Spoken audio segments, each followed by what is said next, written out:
All right, where to go? So, hi everyone. My name is Liz Davidson. I'm really excited to be here talking to y'all tonight, and I'm so pleased that so many of you came. This is such a lovely group, especially for a Tuesday night in early January. So, this is the title that we decided on for my talk.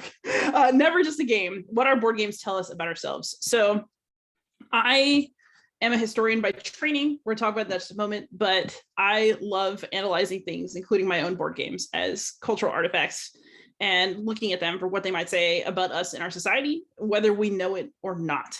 And I think that even though most of this audience I expect to be sort of security studies people, maybe some future pro war gamers among you, I think these things matter when you're covering present day circumstances as well.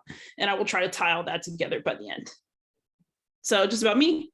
I am the last thing from somebody who would be talking about international relations now. I have a BA in classics. I got my PhD in ancient Christianity. I wrote my dissertation about monks, and I was obsessed with the Coptic language when I was in grad school. Still kind of obsessed, let's be real.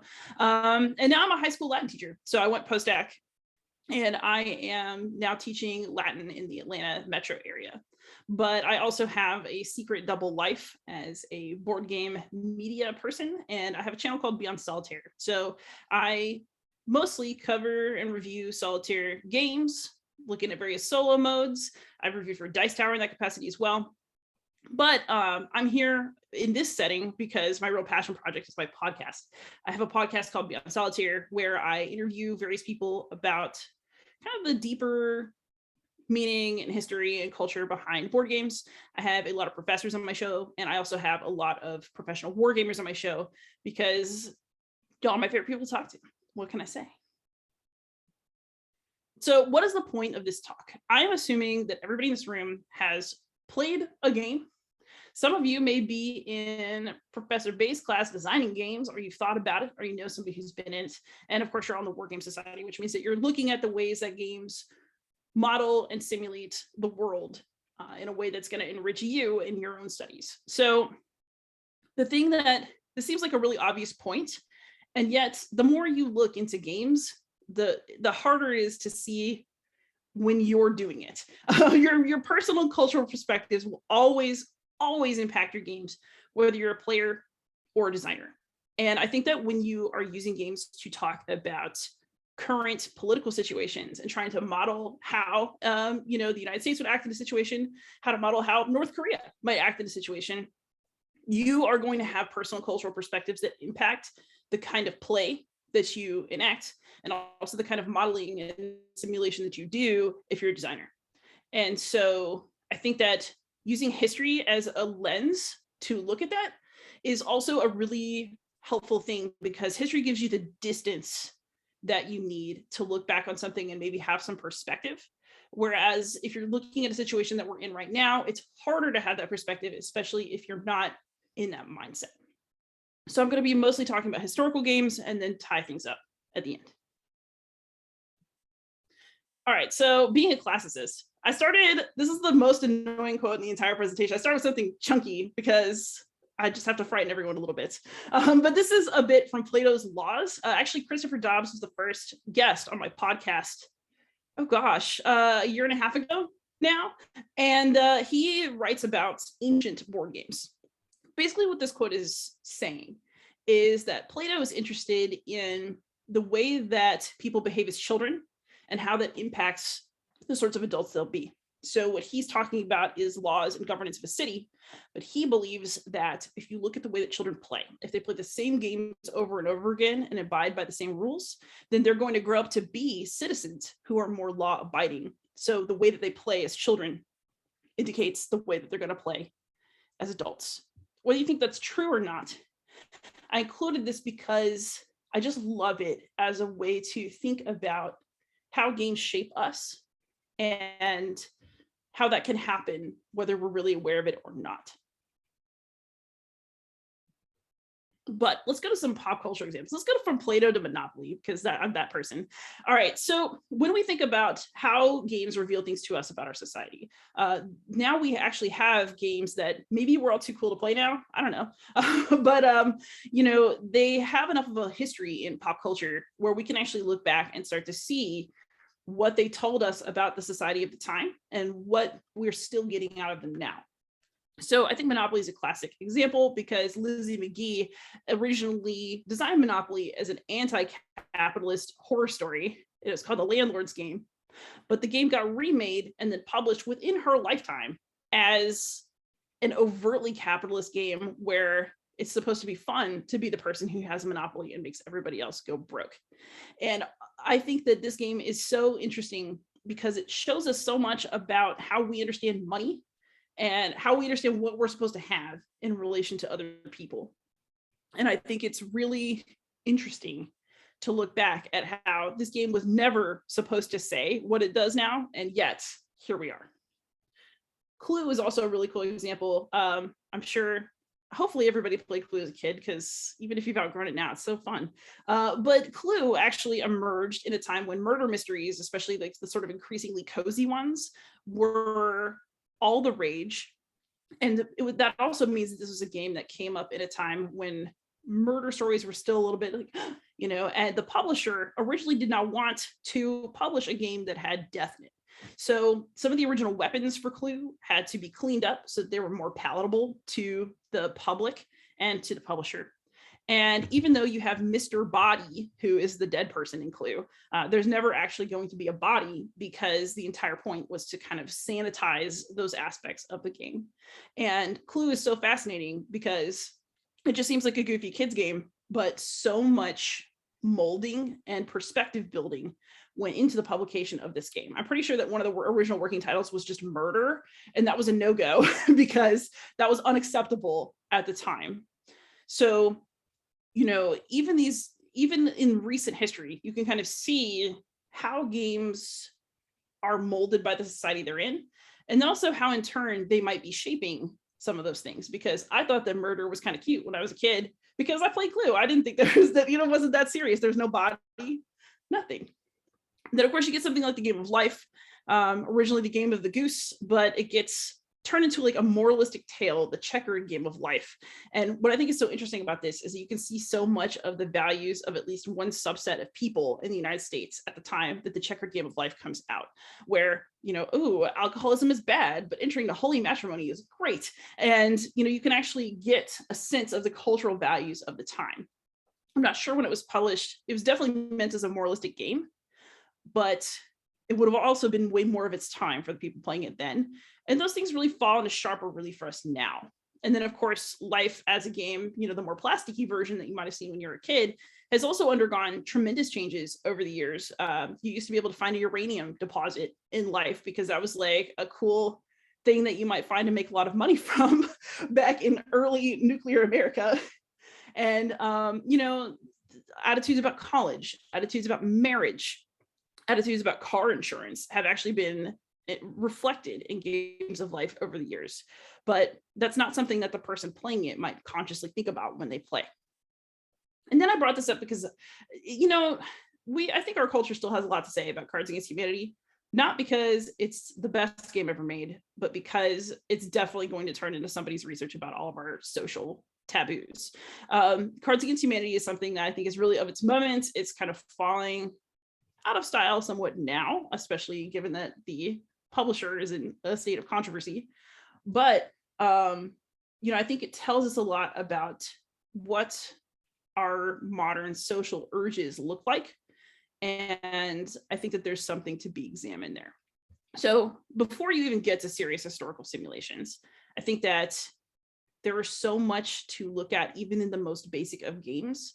My personal dream, honestly, is to see what an archaeologist is going to think of the miniatures from some of our big tabletop war games. Like, I really want to know what somebody's going to think about Kingdom Death Monster or something one day, or somebody is, just any sort of table mini collection. I'm really curious about, will they interpret it as a fertility statue, an emblem of power? Who knows? We won't know that because we don't have the perspective. So having started with just sort of fun pop stuff, I want to talk about, I guess, what games can be historically, and then ways in which they go in directions that I think more unconsciously reveal how we feel about the world, rather than as a deliberate simulation of what we're doing. So I want to talk about the concept of historical tourism. This is something that was coined by Jason Perez of Shelf Stories. He and I just did the first podcast episode of my current season on this topic. And when we think about controversial topics in historical gaming, one of the most common things that will come up is games about colonialism. We have a lot of games where you can sort of be casually colonial. There are games that absolutely would involve slaves where we just kind of brush that over. And before we get to serious simulation of something that's supposed to be real, I think it's really interesting and important to talk about this, because this is where a lot of our less conscious biases come out. And I think we need to talk about that before we start trying to create something that's even close to objective or researched. So yes, in current gaming culture, we're fighting a lot over historical tourism in board games. One of the games that is the most emblematic of this is Puerto Rico. If you have not played Puerto Rico, it's a game where you have workers who are essentially brown discs that historically would be slaves to build up your plantation for you in Puerto Rico. But it's presented in a really sanitized way as just a fun kind of Euro game, and it's considered a classic. It's just that when you stop to think about it for a few minutes and what you're really doing in the game, it becomes a little bit more disturbing. Another recent example of a game with a little bit of this in it is Hadrian's Wall, where it's a roll and write game where you're building Hadrian's Wall.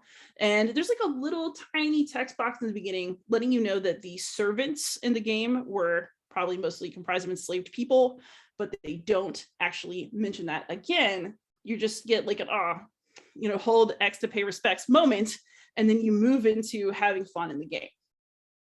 And these are ways in which games that modern people are playing sanitize history, and they do that for the comfort of the players. Because if you just want to play your game, which is a common refrain in gaming these days, I just want to have fun, I just want to play my game, I just want to have a good time, you don't want to think about how that brown disc in Puerto Rico is probably a slave. It's something that you don't want. So a lot of games will kind of sanitize history for your comfort. They want to give you a smooth ride and not necessarily challenge some of the things that you would want to challenge from the past in the interest of having fun. History is just kind of window dressing for games of this nature. But the other thing that's really interesting, and this is why it's important to talk about it. I mean, you might think, oh, well, like we just put historical flavor on things and that's fine, that's fun, no big deal. What makes it interesting is that the vast majority of the time, I can't even think of a good counterexample, to be honest with you, is that these games will privilege the comfort of people who are traditionally in power. And that is how you get these games that are casually colonial, that treat the oppression of others as something that isn't a huge deal and maybe is kind of fun. It's actually amazing how many games about conquistadors are still out there. How many, we look back to the colonial past because I think it's something that impacts us the most, but I've also been looking at this in terms of ancient history, and I'll talk about that in a moment.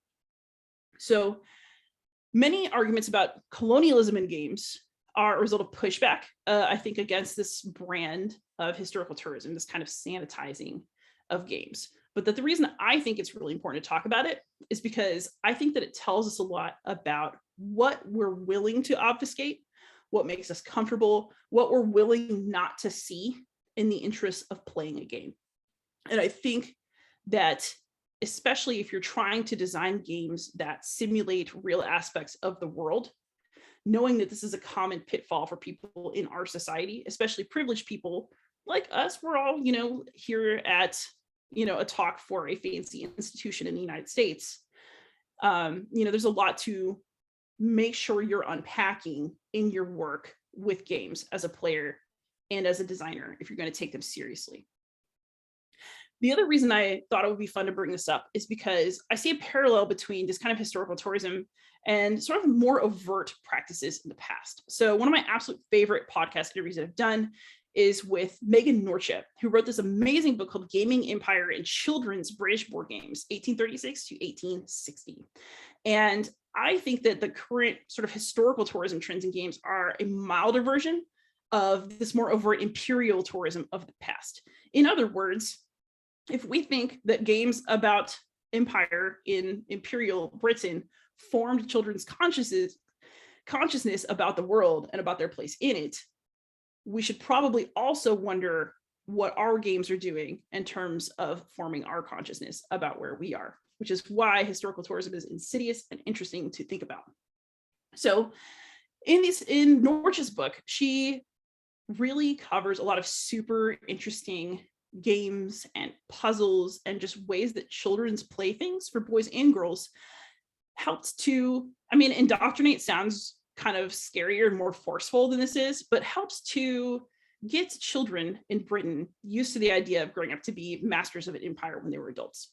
So the most interesting point she made to me is that empire exploration is presented as adventure. So, you know, we like to think about things like, I don't know, even like Indiana Jones, kind of a later echo of something like this, where, you know, you have a European, or in this case, a British person who goes on adventures all around the world and they see all these crazy places and people. Wow.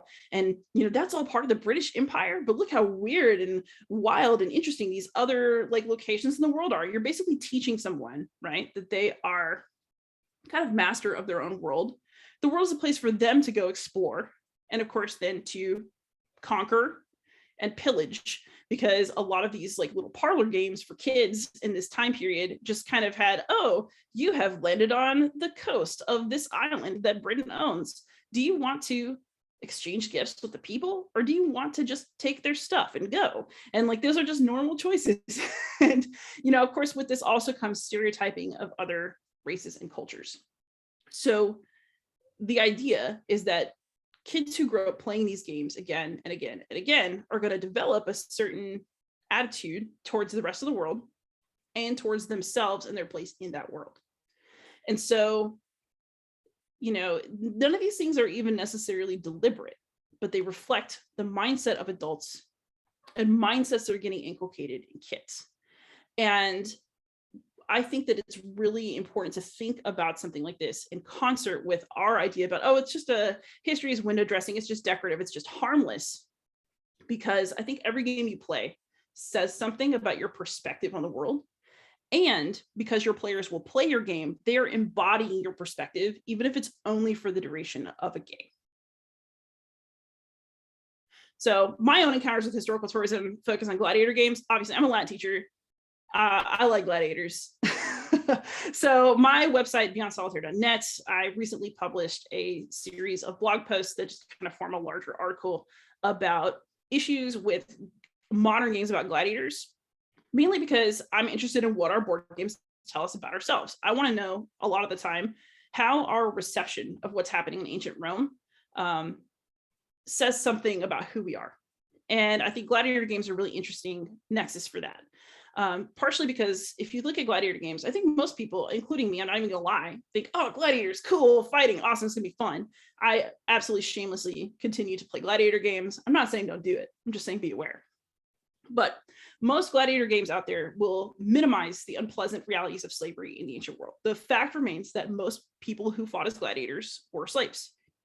And even the ones who volunteered to fight in the arena gave up their bodily rights and autonomy and a lot of legal rights in order to do so.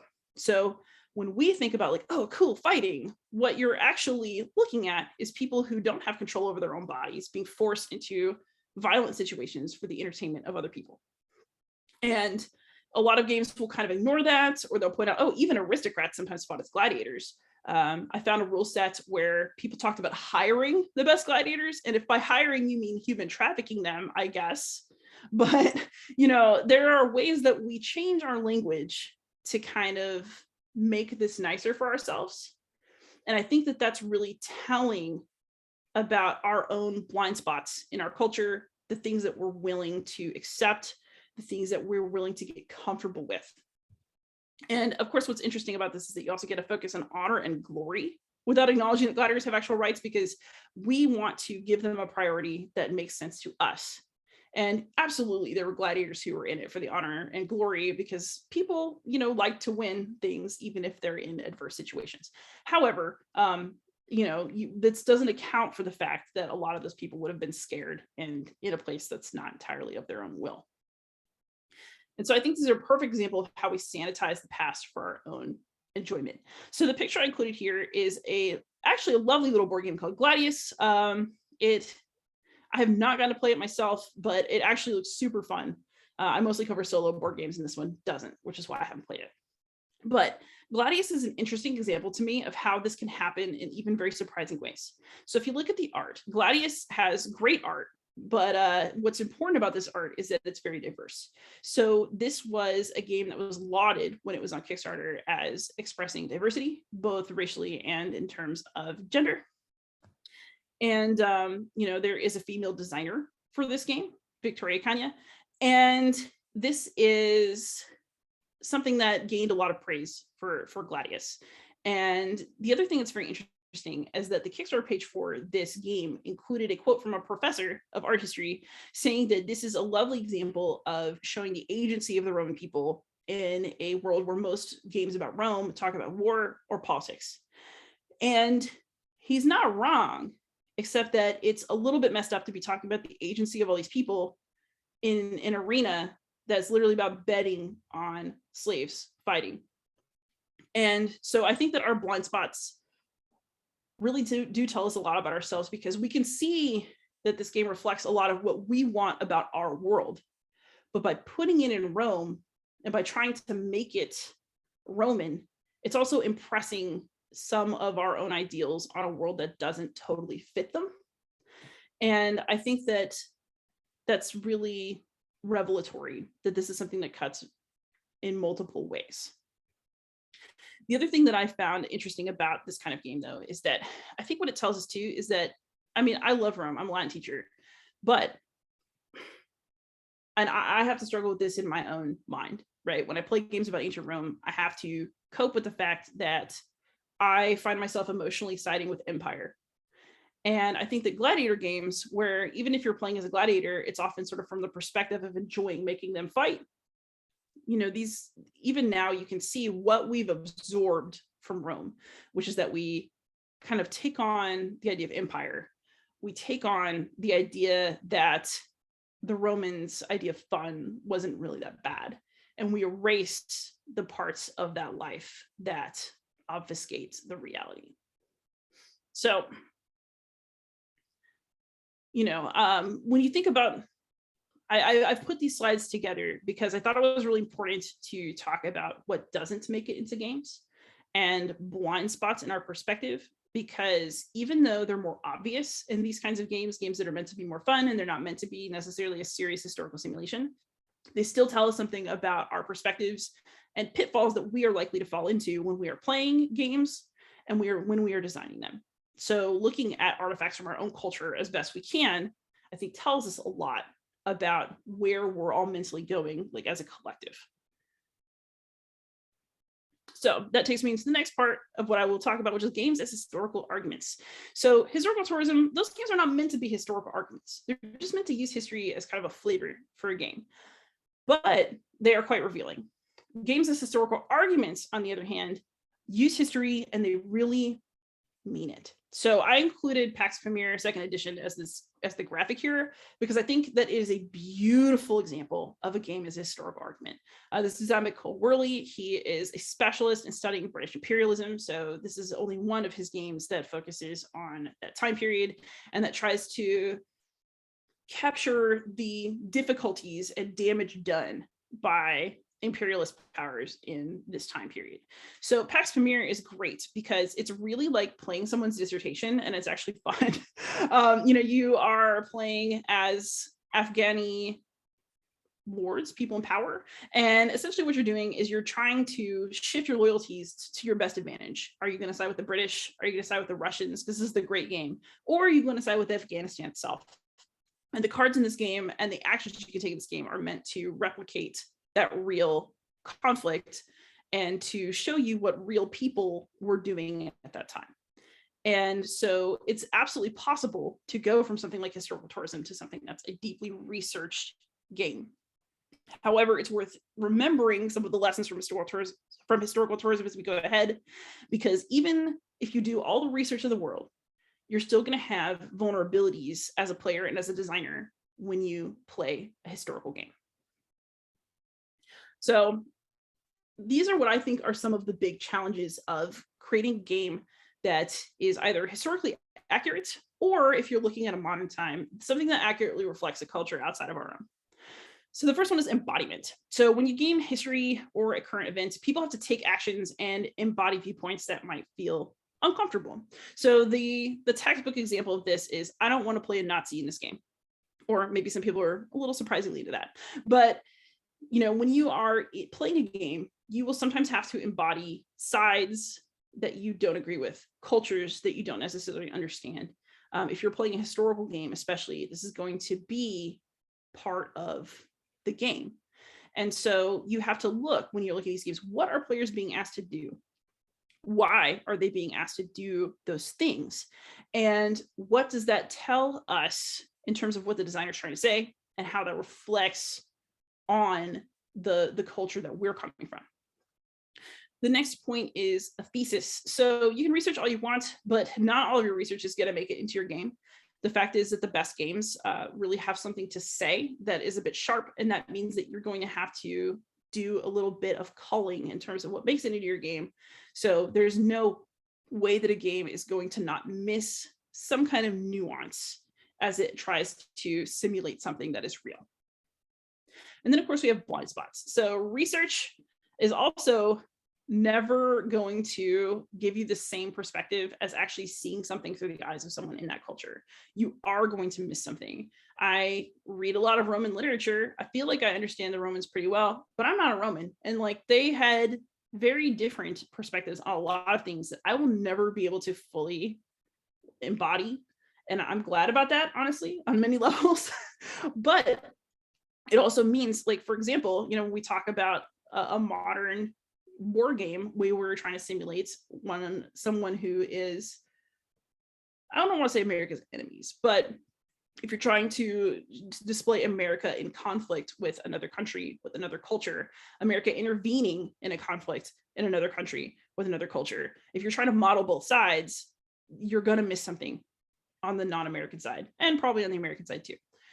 But those are things that you're going to have to think about all the time when you're playing games with sort of an eye to getting something really serious out of them.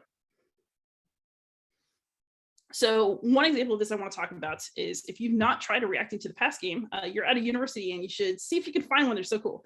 Reacting to the past games are basically highly researched seminar games. So, more like a role-playing game where students are playing characters, playing important figures at a certain point in history, and they are, performing speeches, getting votes, getting support for various positions, and essentially trying to play out a historical setting, but without necessarily having to stick to exactly what happened.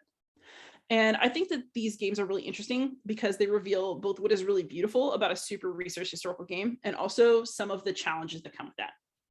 So the first one I want to mention is role-playing. So each student has a role, but remember how I mentioned that problem of embodiment? One of the reacting to the past games that is published is about Frederick Douglass, and somebody has to play Calhoun, which means that somebody has to figure out how to defend slavery without staying awake all night feeling bad about it for a course.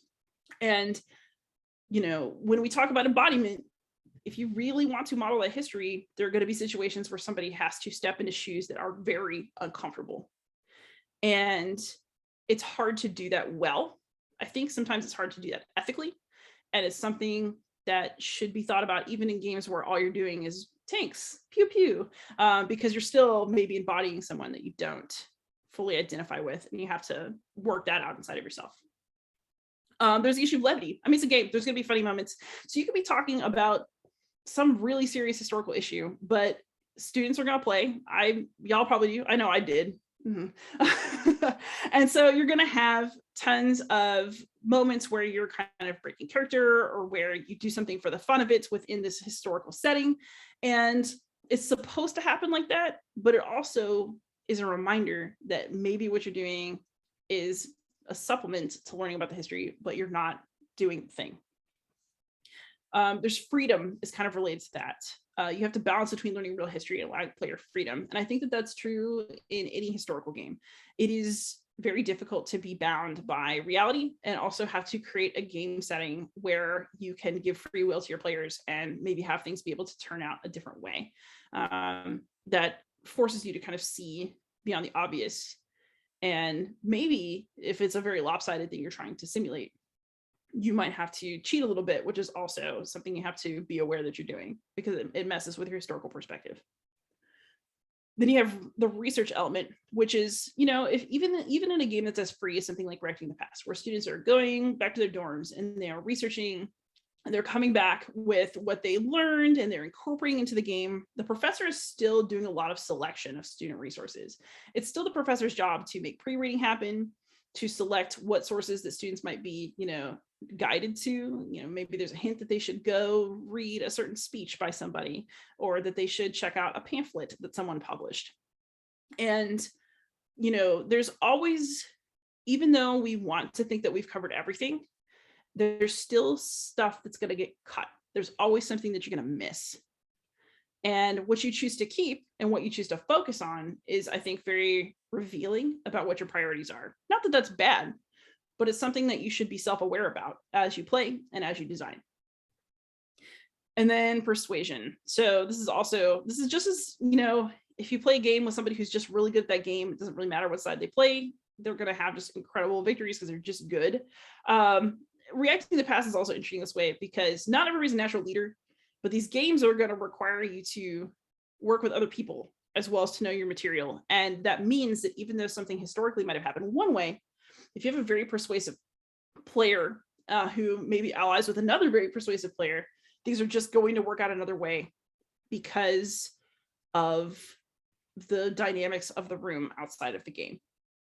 And so when we think about how we design games, including seminar games where people are doing a lot of role playing and kind of embodying stuff. I mean, I think about things like Model UN because that's the role playing game I played when I was in high school.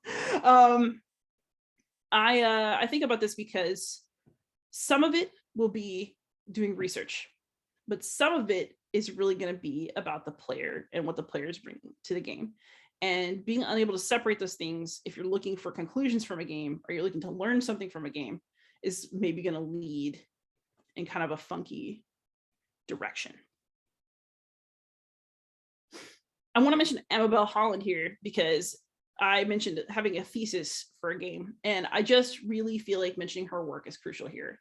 So from her perspective, the most powerful historical games have a driving thesis. They say something, and I actually really agree with this. I agree with her on this point.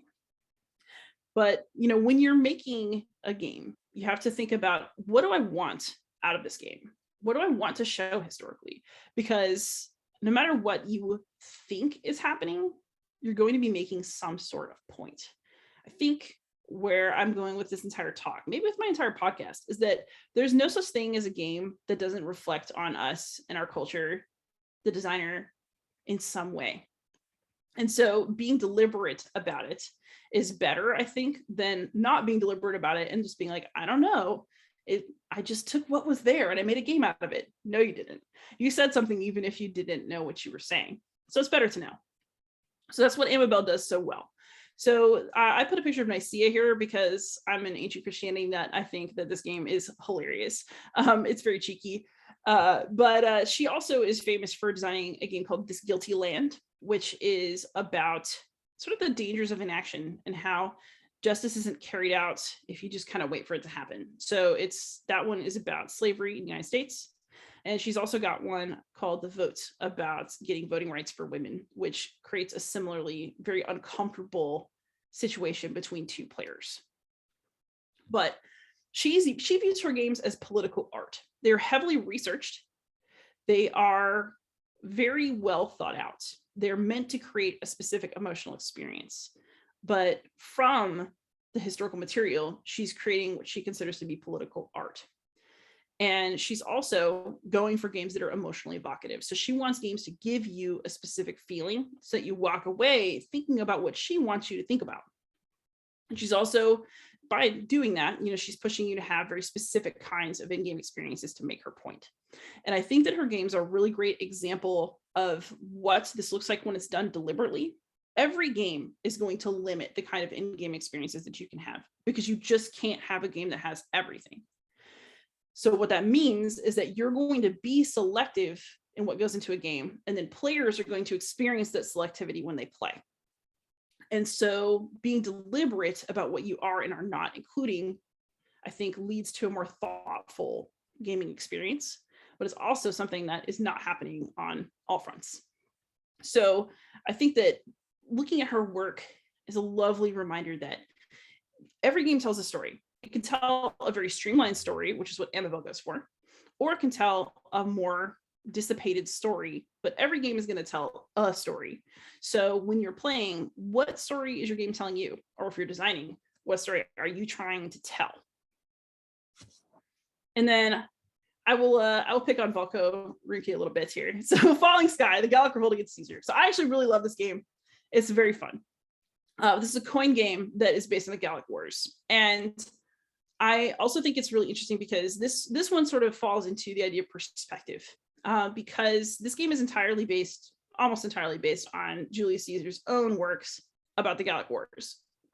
So the game is a beautiful rendition of what Caesar has to say about the Gallic Wars. But we don't actually have great sources for this period other than him, at least not that are going to like be able to sufficiently impact the narrative of a game like this.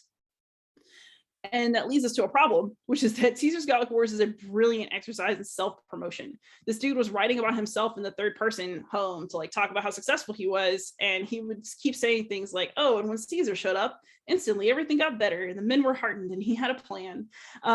So, if you look at the Gallic Wars, a bunch of the stuff that happens in there is true, but a lot of it is very twisted to make Caesar look as good as possible. And his musings on people who he is fighting against, getting to know, are very much from a Roman perspective. So when he talks about the Druids and their gods and how they worship, we don't really have a counterpoint or a perspective for how they actually saw what they were doing or even what they were really doing. There's a human sacrifice card in Falling Sky based on the kind. So if you've seen The Wicker Man, the original description of something like that is in fact in Julius Caesar's Gallic Wars. But Julius Caesar is the only one who's really telling us that. So this game is interesting because it'll give you a beautiful rendition of what Caesar had to say, but it will not give you an accurate view of how Gallic tribes understood themselves. And I think that even when we are, this game can be treated seriously as a historical game, but you also have to keep in mind that it really has a limitation in terms of whose voice is coming through that game and who we decided to take seriously when we're making that game. So, I'll hammer and hub again, you're never going to research enough to fully understand another culture's perspective. But if you have limited information, that creates even more challenges. And it's something that you have to think about when you're doing historical games. It's also something you have to think about if you're modeling now. So what does this mean for quote unquote modern games? So in my opinion, these games have the same general challenges, but it's even harder to have perspective. So we can look back at the game of life and see how it changed. And it gives us perspective on how the game works and how the game molds itself to suit current needs as time goes by. We could look back at something like Clue and look back at Agatha Christie and be like, oh yeah, what a quaint fun time. And we can look back and see how that game was formed, but in the moment you may not have been part of that conversation. So when you're trying to model something that's happening now, especially something where we have incomplete knowledge, where we're trying to game in order to think about how to make better decisions in the future, I think it's even harder to kind of see yourself true in these situations. And I mean, that makes these kinds of games more interesting, but it also makes them more fraught. So I put a picture of a distant plane here because, a distant plane used to be about like kind of a stalemate in Afghanistan where, we had multiple powers competing for a foothold there and trying to advance their interests. But since the United States has left Afghanistan, the situation that drives a distant plane is no longer present at all. So this game was meant to reflect up to about 2014, I believe, in Afghanistan. So like we were already kind of years out of date in terms of being super current. But this game was still something that could help us understand the situation in Afghanistan until this past year. And so it's very interesting to look at because it's like a right there example of where we can see places where the model works, places where the model falls apart. So I actually really enjoyed interviewing Volko and Brian Train about this pretty soon after the fact, because they had a lot of interesting things to say. But a lot of what they talked about is whether their model worked and how you would need to change it. And, kind of facing the reality that a game about Afghanistan will look quite different now. But I think probably the most interesting thing that Falco said during that interview was that there are also clearly mechanisms in the game that seem to make sense from the perspective of the United States, but that don't necessarily work in reality. And one of those is the idea that you can give aid to people to win hearts and minds. And I think it's really interesting that that is something that's reflected in this game, and something that may actually represent a short-sightedness for us in the United States, thinking that our help is wanted and thinking that we're going to get a certain kind of response from giving it, because clearly that did not happen. And so, when you look at these more modern war game type games, you are able to sometimes you don't see it, but sometimes you get these moments of insight where you're like, this is something that we assumed, and maybe this wasn't quite right. I also think that Labyrinth, the War on Terror, is really interesting for this reason, because the expansions have continued on through many years now, which is just fascinating, frankly.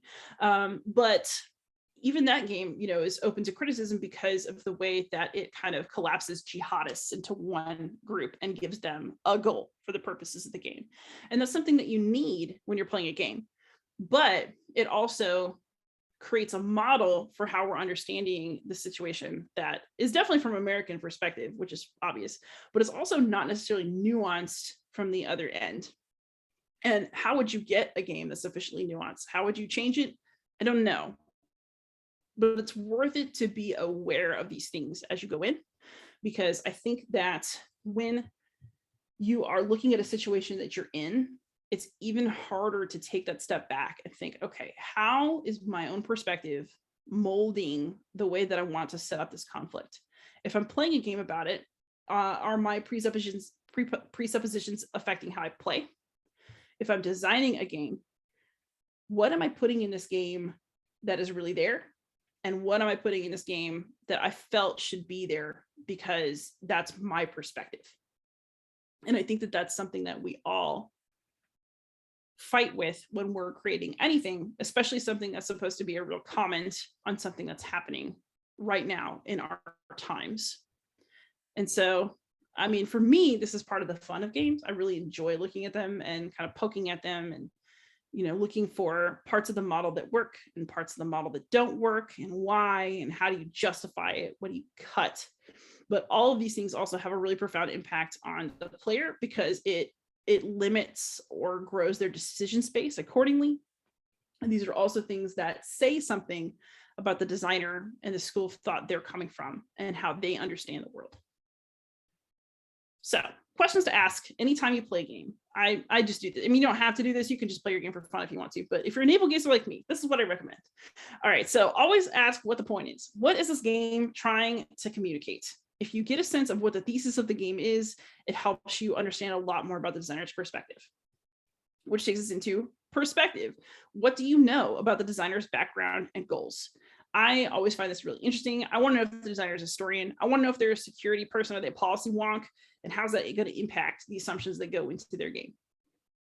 Pittiness. I just had to have a P in here because I got fun. I was having fun at this point.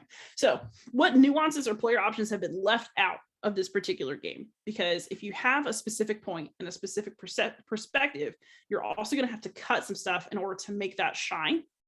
And all really good games are going to be the product of strong editing, just like a really good essay is. And then you have pitfalls. So what are some possible angles this game has missed? And what can this game not teach us? What is missing? Because the game doesn't exist to just create the whole thing for you. It's something for you to interact with and think with, but you're supposed to go beyond that because the game can't teach you everything. And with that, thanks. Y'all have any questions? I can be found at beyondsolitaire@gmail.com. My website is beyondsolitaire.net. I'm basically everywhere as Beyond Solitaire. And I stole this template from SlidesGo for free, so it wasn't theft.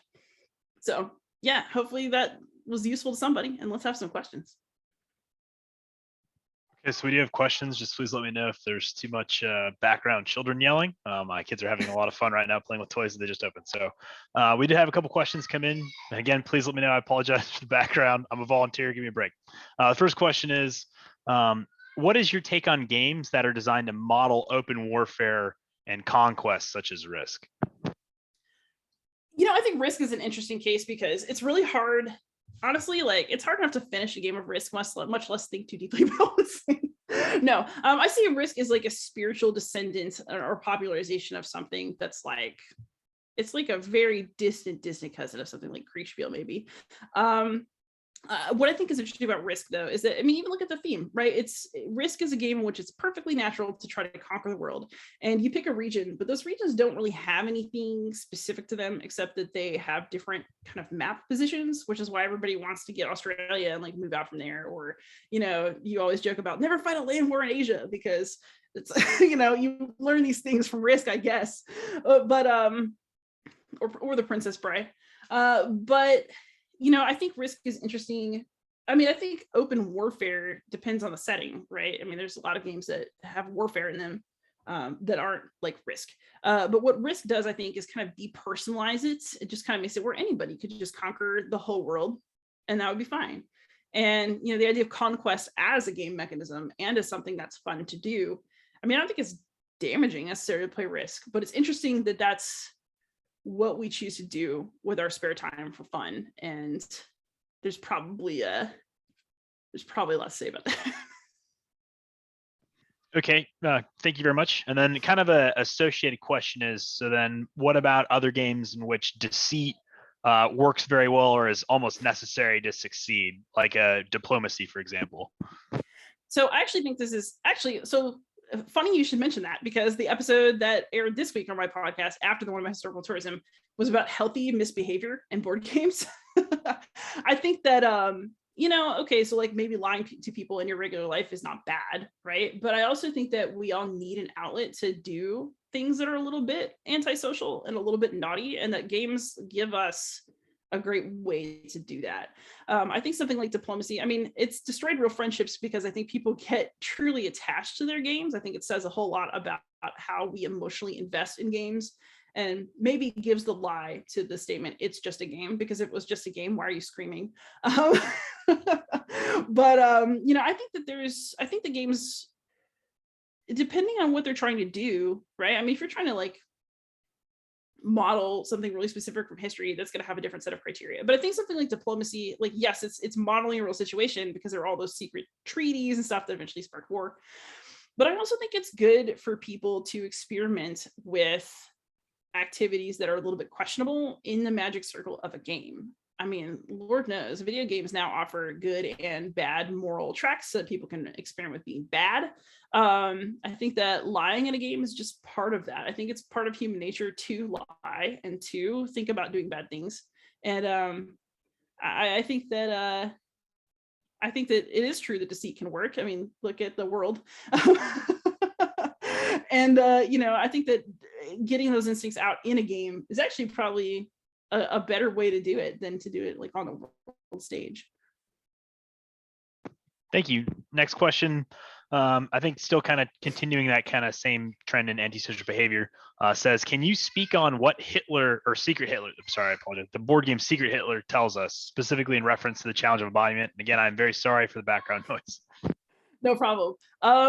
So I've not played Secret Hitler, mainly because it kind of squicks me out a little bit as a game. But from what I understand, the thing that's weird about Secret Hitler is that it kind of makes a joke about like, ha ha, it was Hitler all along. So I think that the game speaks to kind of our instinct to be a little bit wicked and to like play with taboos and boundaries. And I think that in some ways is normal.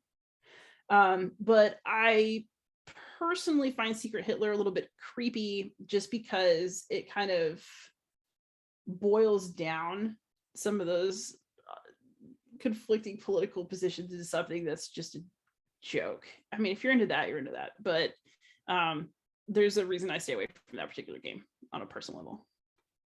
Thank you. Next question was about Falling Sky. The writer understands that the historical war game, most of the time one-on-one, is mostly from a specific side.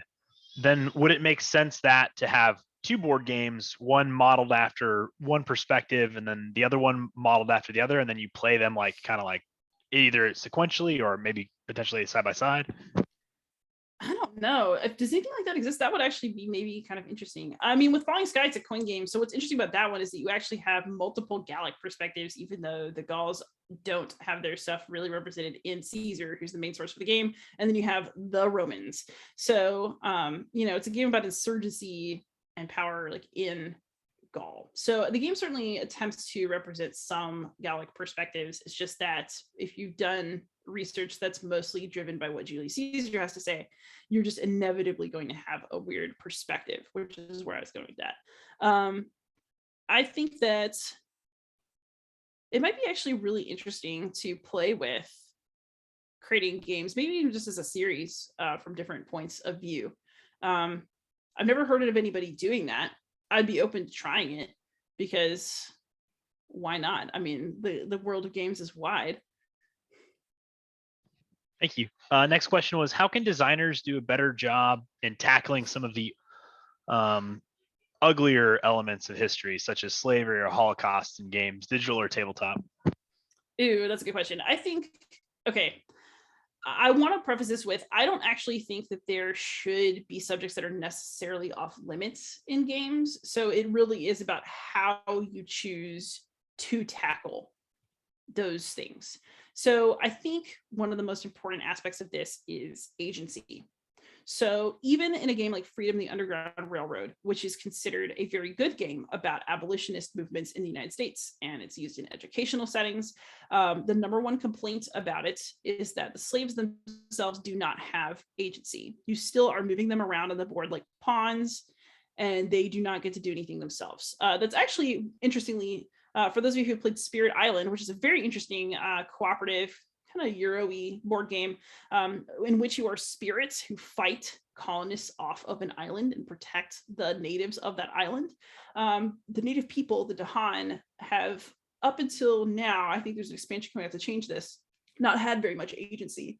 So again, I think that you can do better by thinking about who is doing the actions and who gets to do something and who doesn't, and who am I silencing and why.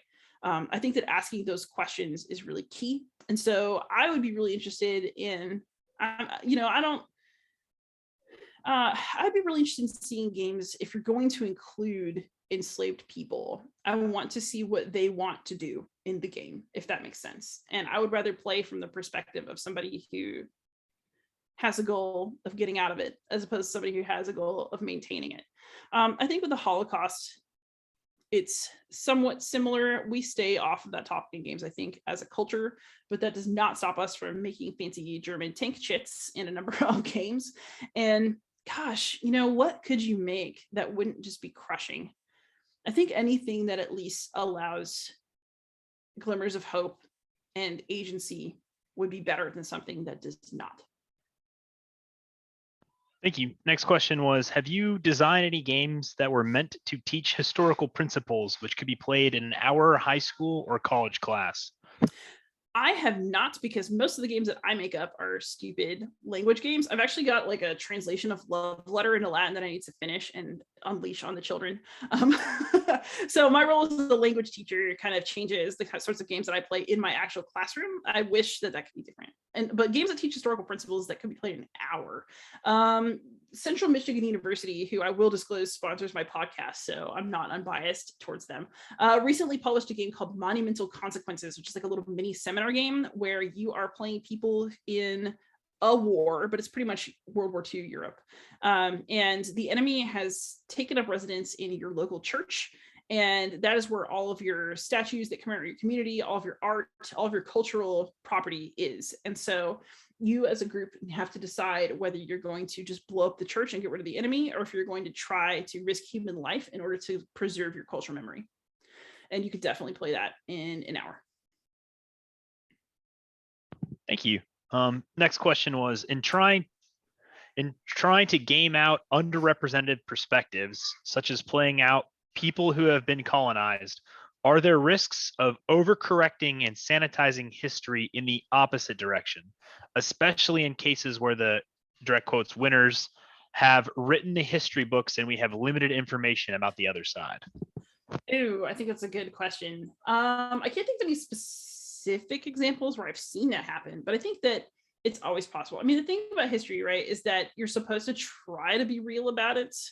But I don't think that having an underrepresented perspective means that you're going to overcorrect anything. It's just a different perspective. I mean, how do you overcorrect hundreds of years of Western white gaming perspectives that have basically, and historical perspectives that dominate education in America and that dominate the games we play now?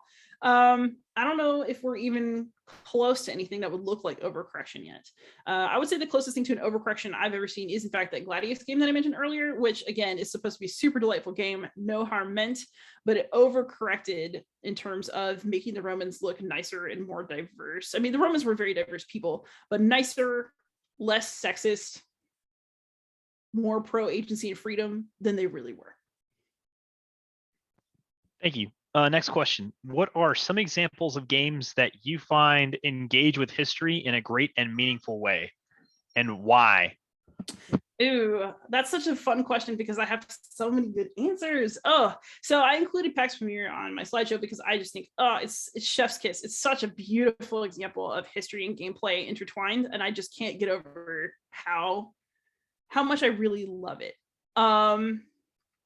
But one designer I really appreciate is David Thompson. So David Thompson makes nice little solo war games, and he is the designer of what's called the Valiant Defense series. And what I think makes his games very meaningful is that he really does a granular, deep level of research and presents the most accurate information he can about the people that are in his game, down to looking for photos of soldiers who fought in specific battles. And I find that this really personalizes historical events for me in a way that is really touching. Sometimes hard. One of his most recent release was in the Valiant Defense series was Soldiers in Postmen's Uniforms. And it's basically about Nazis attacking a post office in Poland. And there is a little girl in that building. And historically, she died of burning injuries. And so you can try to get her out of the building in the game, but it is very difficult to succeed.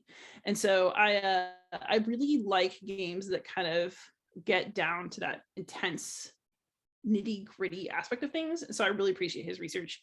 But I also love games that are just kind of fun and spirited. Like I really enjoy the Wars of Marcus Aurelius and Stilicho, Last of the Romans. They're designed by Robert Dulesky. They're published by Hollandspiel, which is Amabel Holland's publishing house. But they are so fun because you are playing in one of them your Marcus Aurelius and the other one your Stilicho, and you're just balancing all these problems. Like you have to deal with multiple invading armies. There are people at home who hate you and want you to lose favor. There are just things to deal with everywhere. You get a certain number of cards per turn, and you can play them for the event, or you can play the cards for an action. But then you have to like figure out what you can sacrifice when, what's your timing, and just trying to do that balancing act, I think captures something very real about that time period and what it would be like to try to lead then. And so those are games that I think are very accessible and that engage in ways that I really, really enjoy. Thank you. Next question. Do you have an example of a modern board game, but not in the war game category, but more general, that gave you an empowering feeling, with the empowering in quotes, in the opposition of a game that just comforted some of the bad historical attitudes, such as Gladius? Ooh, the thing that's hard about this is that honestly, the games that make me feel the most personally empowered as a player remain fantasy games, in which you're not necessarily a nice person yourself. There's a reason that Mage Knight is my favorite game, and it's because you play this magical mage who also has incredible combat powers, and you just get increasingly powerful throughout the game until you can take out entire cities. I think what this says about me, though, is that like I am not really immune either to the kind of power fantasies that we all are kind of taught to live with. I mean, if you look at literature now, look at what is considered empowering in our culture, right? You have like a chosen person who becomes a leader. Very often there's a war and they win. Or if they have some setbacks, they're very dramatic and then they win. And, I think that games also are always outside of historical gaming, right? Where you're trying to create a certain battle, are trying to create that feeling. And it's a feeling that we really like and that we're really, I think, addicted to as a society. And so for me, the most empowering experiences tend to be kind of clever fantasy setting combat experiences. And I think that there's a reason for that. Most of my war games and historical games don't make me feel empowered, but they make me feel like I can do my best in a really tough situation, which is a different kind of feeling, but one that I also really like.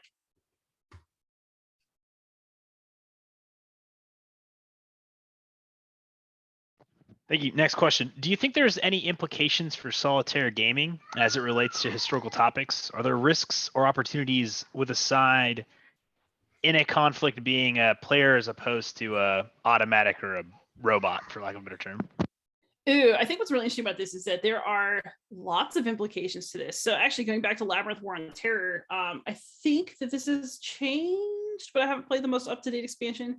But for years and years and years and years with this game, you could only play the United States. And this actually was originally a design choice because they didn't think that anybody would want to play jihadists in the game. And then we're surprised when people were like, well, how do I play the other side? And so I think that in solitaire gaming, what's interesting about it is that you have the opportunity to let somebody kind of be bad all by themselves, which is not necessarily a bad thing at all. But I also think that it allows you to give players experiences that don't force someone else to play the bad guy. So one of the reasons that I think David Thompson, for example, I mentioned earlier, likes to do World War II games where the bot is, the automated opponent is Germany, is because he himself does not like to play as the Germans in any game. He does not like to play Nazis. It's something that he doesn't even like to do in playtesting for games like Undaunted, which has a United States side and a German side. He does not like to playtest the German side.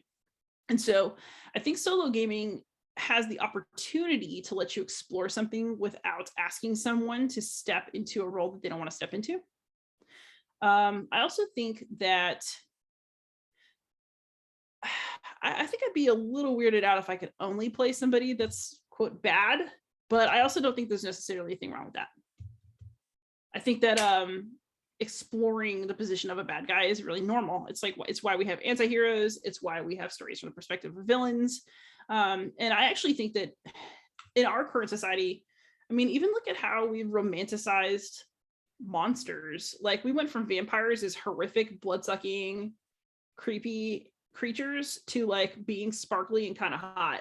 And so I think our cultural desire to explore the bad guys and try to figure out if they're all that bad is something that we do.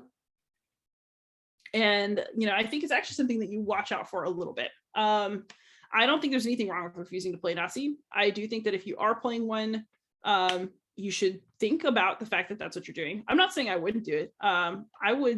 I fully intend to play the Hunters at some point, which is a submarine game in which you are playing as the Nazi side. I don't know if that's what I would want all the time. I don't think there's anything wrong with trying it, but you should be thoughtful about what you're doing. Thank you. There's one more that just, there has been a lot of conquests and civilizations over the history of the human species, as you know, going back from like even Latin times, where there was multiple instances of colonization or conquests or these aspects, particularly in farther or, you know, much older human histories. Do you think there's a game that could take and reflect a more holistic view of the extent of the human condition as opposed to a Eurocentric or a European focus of the most recent era of a power differential, like the power differential? So I think, can there be a game to reflect X specific historical topic? I think the answer is always yes. I would not want to see that game designed by white people saying, see, everyone did it, not just us. So I would be interested in a game that's about that from the perspective of maybe someone who associates themselves with the culture doing the conquering, if that makes sense.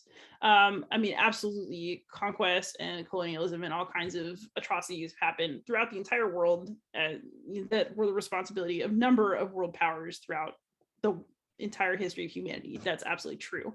I think games about European colonialism, I think because they're so common, and I think because we still feel the echo today, that's what makes them cut so close to the quick. And I don't think it's necessarily about other people did it too, although you could absolutely make a game about that.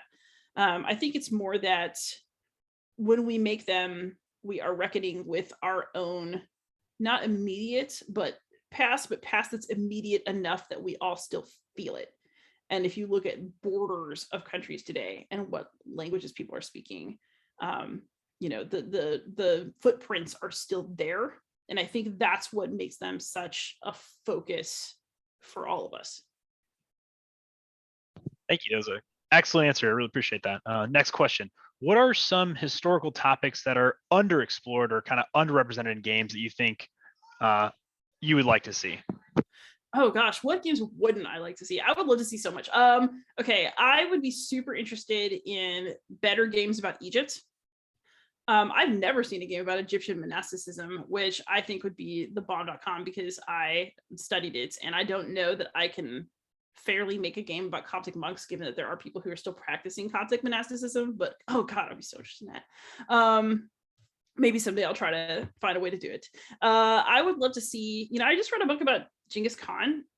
Dude, he was so interesting in terms of like how he decided to treat peoples that he conquered and like how he conducted warfare. I would love to see more like about him. I would like to see more games that are set in other like kind of court cultures. So like we have all these things like Obsession, right? Which is like kind of like a Downton Abbey, Pride and Prejudice, like multi-period in England, but like have your pinky up while drinking tea mashup game, right? And you're enjoying this kind of like rich people culture, but in England. Or like there are games about kind of like Rococo, where you're part of like, oh, the French court. Ooh. I want to see games that are set in courts and like that are about fancy etiquette rules in other time periods and like maybe like other countries, because I just think that would be super interesting and I really enjoy kind of like getting into that kind of stuff. One time I think Christian Hintz, who is a brilliant teacher, she is a professor who has an entire class that is students doing world history through gaming. Wow. But she wanted to see something about maybe like court poetry as a game. And I would 100% play that. I think that, there are things that I'll never even think of because I don't have the perspective to think of it, right? Like going back to perspective, there's so many cool topics that I'm missing because somebody hasn't made it yet. So please make it and like expand my world. Thank you. Really appreciate it. We got one last question, which is, what's the future of war games in your point of view? Are they changing their way of treating history and or their models, or do you feel that they are still in the same kind of old rails in quotation? Ooh, I think that everybody has their own perspective of the future of war games. I think some people who are Avalon Hill devotees, which I don't blame them, like those games are cool. But I think, there are always going to be people who are saying like, oh, wargaming as we know it is dying. Oh no. But I actually think that wargaming has a fantastic future ahead of it. I'm quite optimistic about the future of wargaming because I am super excited about the ways that wargame mechanics are starting to meld with other more hobby, like I guess mainstream hobby types of game mechanisms. So you get something like Undaunted, which is like a tactical war deck builder. That's awesome. There's like the rise of, I feel weird saying it, but like the Waro, like Euro games with war aspects to them and mashups of those kinds of gaming mechanisms. So I think mechanically war games are getting more interesting by the year, and we're going to see things that are more traditional always, I think, and then we're going to get more and more kind of interesting iterations and explorations. And I also think that our current climate is showing there's a market for more diverse and exciting types of games, both in their approach and in their topic. So I think that we're going to see innovation in wargaming in the coming years. And in terms of how we treat history, I think that that's always going to be something variable. There are people making amazing war games, or just I guess I'll just call them historical games that are modeling increasingly interesting things. I just edited an interview today with Non-Breaking Space, who has a game that just hit P500. By hit I mean like succeeded. There's over 500 pre-orders for this, of a game called Cross Bronx Expressway, and it's literally about infrastructure in the Bronx from 1940 to 2000 and how decisions that led to things like suburban drain from the Bronx and that caused instability among people there had basically these infrastructure ideas that seemed great at the time had long-running impacts on that community, and you are trying to build up the Bronx the way that you want to, and you get to see what happens over the course of many years. That's amazing to me. And so is it a war game? I mean, no. Is it a historical game that's being published by GMT? Yes. And what that tells me is that we are in an era where our perspectives are going to broaden and where we're going to have to include more things. So I think that when we talk about war games, what's really going to happen is an erosion of definitions. I already don't really like definitions very much anyway, so that's fine. But I think that, when people talk about war games, we're already not always talking about people who are looking at a hex and counter map and have a rule book that's like 2 binders thick. What we're instead looking at, right, is a very lively historical gaming space where I think that there are going to be more new things coming out in the next decade than we've seen in a long time. I'm very optimistic. Thank you with that. That's our final question. On behalf of the Wargaming Society here at Georgetown University, I'd like to say thank you so much for your time. I'd like to thank the audience for their wonderful questions and keeping everything really concise and engaging with all kinds of content that the presenter gave us today. And so I just want to say thank you very much, and I hope you enjoyed a great holiday and have a good rest of your vacation. Thanks for coming, everybody. I really appreciate it.